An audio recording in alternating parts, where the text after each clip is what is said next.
بھائی جب اتفاق سے پیدا ہوئے ہیں تو جتنا حق آپ پہ زندہ رہنے کا ہے اتنا ہی بولو نا اس کو بھی زندہ رہنے. ہم جانور پہ اللہ کا نام لیتے ہیں, اس میں ایک حکمت یہ بھی ہے, یہ بتانے کے لیے کہ اگر اللہ کی طرف سے پرمیشن نہ ہوتی تو ہم ان جانوروں کو کھانے ہمارے لیے حلال نہ ہوتا. جس نے بنایا ہے اس نے ہمارے لیے جانوروں کو حلال کیا ہے, لہٰذا اس کا نام لیں گے. جب آپ ان غیر مسلم کنٹریز میں آتے ہیں نا تو حلال و حرام کی فکر بہت سے لوگ چھوڑ دیتے ہیں, یہ جائز نہیں ہے آپ کے لیے. اور یاد رکھیں یہ مشین کا جو ذبیحہ ہے یہ حلال نہیں ہے. اللہ نے حکم دیا لا تأکلوا مما لم یذکر اسم اللہ علیہ, جس جانور پر اللہ کا نام نہ لیا جائے وہ مت کھاؤ. آپ کہہ سکتے مشین بھی تو اللہ کا نام لے رہی ہے. قرآن نے ہمارے لیے 3 قسم کی قوموں کے ذبح کردہ کھانے کو حلال قرار دیا ہے, ایک مسلمان, ایک یہودی اور ایک عیسائی, جو اپنے مذہب پر کو فالو کرتے ہوں. آج کل بہت سارے کرسچن ایسے ہیں جو ایتھیسٹ ہو چکے ہیں, ملحد ہو چکے ہیں, ان کی بات نہیں ہوئی. جو واقعی حضرت عیسیٰ علیہ السلام کو اللہ کا نبی مانتے ہیں, اس کے ذبیحے کو اللہ نے حلال قرار دیا ہے. ان 3 مذہبوں کے علاوہ کسی کے ذبح کردے کو اللہ نے حلال قرار نہیں دیا. تو مشین کا کوئی مذہب ہوتا ہے؟ بولو بھائی کیا ہو گیا؟ مشین کا تھوڑی کوئی مذہب ہوتا ہے. وہ اللہ نے اس کی بھی شرط لگائی ہے کہ جو پیغمبروں کو مانتے ہوں, آسمانی کتابوں کو کسی بھی درجے میں مانتے ہوں. یہی وجہ ہے کہ ہندو جب ذبح کرے گا تو ہمارے لیے حلال نہیں ہے, سکھ جب ذبح کریں گے تو چاہے 100 دفعہ اللہ کا نام لے لے ہمارے لیے حلال نہیں, کیونکہ پیغمبروں کے سلسلے کو نہیں مانتے. یہودی مانتے ہیں, عیسائی مانتے ہیں, مسلمان مانتے ہیں, اس لیے ان کا ذبیحہ حلال ہے. تو جب آپ سب لوگ جو اس بات کا اہتمام کریں گے کہ بھائی ہینڈ سلاٹر ہونا چاہیے, ہاتھ کا ذبیحہ ہونا چاہیے, تو یہاں کی گورنمنٹ آپ کو سہولت دے گی. ضرورت ایجاد کی ماں ہے نا, جس چیز کی ضرورت ہوتی ہے وہ چیز سوسائٹی میں آ جاتی ہے. لوگ اکثر مورگیج کا مسئلہ پوچھتے ہیں کہ جی ہم بینک سے اگر گھر نہیں لیتے تو بھائی گھر تو ہماری ضرورت ہے. یقیناً گھر آپ کی ضرورت ہے, ذاتی گھر آپ کی ضرورت ہے, سمجھ رہے ہیں, گھر ضرورت ہے لیکن ذاتی گھر کا ہونا آپ کی ضرورت نہیں ہے. اگر مسلمان اس طرح سودی قرضے لے لے کے گھر بنانا شروع کر دیں گے تو سود کے خلاف آواز کون اٹھائے گا؟ پھر اتنی بڑی تعداد مسلمانوں کی ہو, جب گورنمنٹ کو پتا ہوگا بھائی مسلم جو ہیں وہ مورگیج پہ گھر نہیں لیتے, وہ خود اسلامک بینکنگ کو پروموٹ کریں گے. ان کا کیا جا رہا ہے, گورنمنٹ کا تھوڑی کوئی نقصان ہے اسلامک بینکنگ کو یا سودی بینکنگ. کہنے بھائی ہم جب بہت زیادہ مسلمان وہ دیکھیں گے کہ یہ لوگ نہیں گھر لے رہے ہم سے, تو وہ کیا کریں گے, اسلامک بینکنگ کی طرف آئیں گے. وہ اگر مسلمان ادھر چلے گئے تو پھر یہ کام نہیں ہو سکتا. تو اسلام نے ہمیں بتایا کہ کھانا کیسے. دوسری سب سے پہلے پیٹ کو صاف رکھنا. پھر نجاست کی دوسری قسم ہے کہ چوری کا مال نہ ہو, حرام طریقے سے کمایا ہوا نہ ہو, یہ بھی نجس ہے. مثال کے طور پر آپ نے آب زمزم کی 2 بوتلیں پی ہیں لیکن وہ چوری کر کے لائے تھے آپ, یا آپ نے چوری کے پیسوں سے خریدی, تو قرآن کے مطابق وہ بھی ناپاک ہے آپ کے, حالانکہ وہ کیا ہے, آب زمزم. لیکن چونکہ حرام مال سے خریدا گیا ہے تو نبی صلی اللہ علیہ وسلم نے فرمایا حرام کا جب ایک نوالا انسان کے جسم میں آتا ہے اس کی نہ دعا قبول ہوتی ہے, اللہ اس کی نمازوں سے برکت اور نور, حدیث کا مفہوم ہے, ختم کر دیتے ہیں. تو یہ بھی گندگی ہے کہ آپ حرام مال سے کوئی چیز کھا رہے ہو. آپ نے پاکیزہ مال سے کھانا ہے, جوئے سے کمایا ہوا نہ ہو, چوری سے کمایا ہوا نہ ہو, کسی کو دھوکہ دے کے نہ کمایا ہو آپ نے. پھر اس کے بعد صفائی شروع ہوتی ہے منہ کی. پیٹ کے بعد کس کا حصہ آتا ہے؟ آج دنیا نے ٹوتھ پیسٹ اور ٹوتھ برش ایجاد کیے ہیں, لوگوں کو اویئر کیا جا رہا ہے بھائی دانتوں کو صاف رکھنا چاہیے. 1400 سال پہلے رسول اللہ صلی اللہ علیہ وسلم جو نہ لکھنا جانتے تھے نہ پڑھنا جانتے تھے, اس زمانے میں جب لوگوں میں دانتوں کی صفائی کا رواج نہیں تھا, اس قدر مسواک کا اور دانتوں کو صاف رکھنے کا حکم دیا کہ اس کی نظیر ہمیں ماضی میں کہیں بھی نہیں. ایسی تہذیب کہ آپ باہر سے میلے اور دانت آپ کے گندے ہوں تو جو کچھ بھی آپ کھا رہے ہو کیا وہ پاکیزہ ہو سکتا ہے, وہ صاف ہو سکتا ہے؟ صبح اٹھتے ہوئے مسواک ہو رہی ہے, رات کو سوتے ہوئے مسواک ہو رہی ہے, ہر نماز سے پہلے مسواک ہو رہی ہے. اور کمال کی بات یہ کہ دنیا سے جاتے ہوئے بھی مسواک ہو رہی ہے. ارے بھائی اب تو دنیا سے جانے کا وقت ہے. آپ کسی بھی عالم سے پوچھیں کہ بھائی نبی صلی اللہ علیہ وسلم نے دنیا سے جاتے ہوئے سب سے آخری عمل کیا کیا ہے؟ بھائی دانت صاف کر کے گئے. یار ایسی تہذیب ہے بھائی. یہ جو فرعونیوں کی لاشیں دریافت ہوئی ہیں 4000 سال پہلے میں نے خود BBC میں رپورٹ پڑھی ہے کہ ان کے دانتوں پہ جو تحقیق ہوئی ہے اس سے پتہ چلتا ہے پوری قوم میں کوئی بھی کمبخت ایسا نہیں ہے جو دانت صاف کرتا ہو. سمجھ میں آ رہی ہے بات؟ ان کے دانتوں پہ جو تحقیق ہوئی ہے نا اس سے پتہ چلتا ہے کہ پوری قوم میں کوئی بھی کمبخت ایسا نہیں تھا جس کو دانتوں کی صفائی کی تو، حالانکہ بادشاہ تھے، رائل فیملی کے لوگ تھے، ان میں تو صفائی ویسے ہی زیادہ ہوتی ہے، دانت کوئی بھی صاف نہیں. دانتوں کو صاف کرنے کے بارے میں جو رہنمائی ملی ہے لوگوں کو وہ پیغمبروں سے ملی ہے.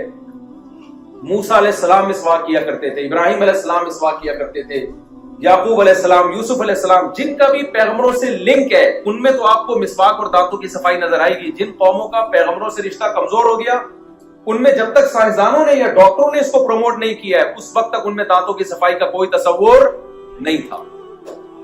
سمجھ میں آ رہی ہے کہ نہیں آ رہی ہے بات؟ تو منہ کی صفائی 15 دفعہ منہ کو دھونے کا حکم دیا اسلام نے. فجر ہم پڑھتے ہیں تو وضو میں کتنی دفعہ کلی کرتے ہیں؟ 3 دفعہ. پھر ظہر میں 3 دفعہ. 5 نمازوں میں کم سے کم کتنی دفعہ ہو جائے گا؟ اور کراچی میں تو اور زیادہ دفعہ ہوتا ہے، اور زیادہ دفعہ ہوتا ہے. اب کیوں ہوتا ہے یا کبھی آپ اکیلے میں ملیں گے تو انشاءاللہ میں آپ سے اس بارے میں بات. ہر بات کھلے میں نہیں بیان کی جا سکتی، چھاؤں میں، کیونکہ غذائیں ایسی ہیں نا کہ وضو کا ٹھہرانا بہت مشکل کام ہے، بہت مشکل.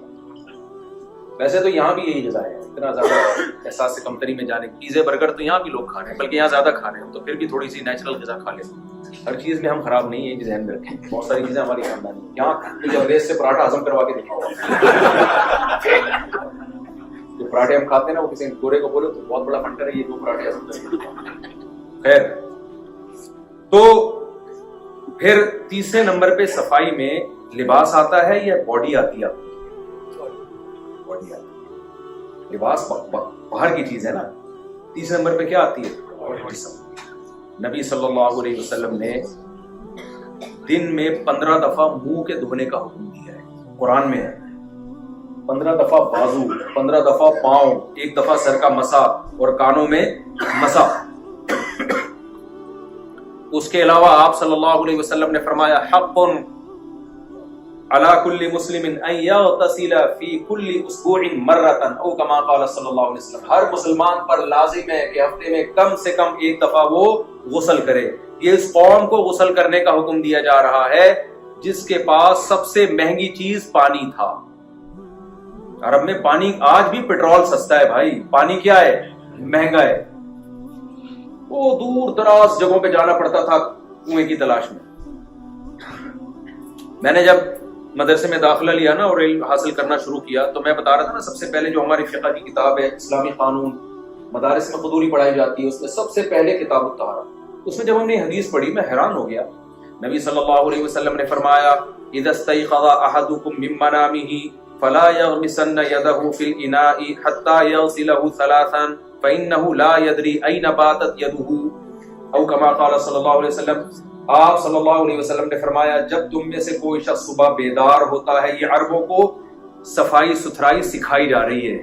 سکھانے والا کون ہے یہ ذہن میں رکھیں، جو نہ لکھنا جانتا ہے اور نہ پڑھنا جانتا ہے.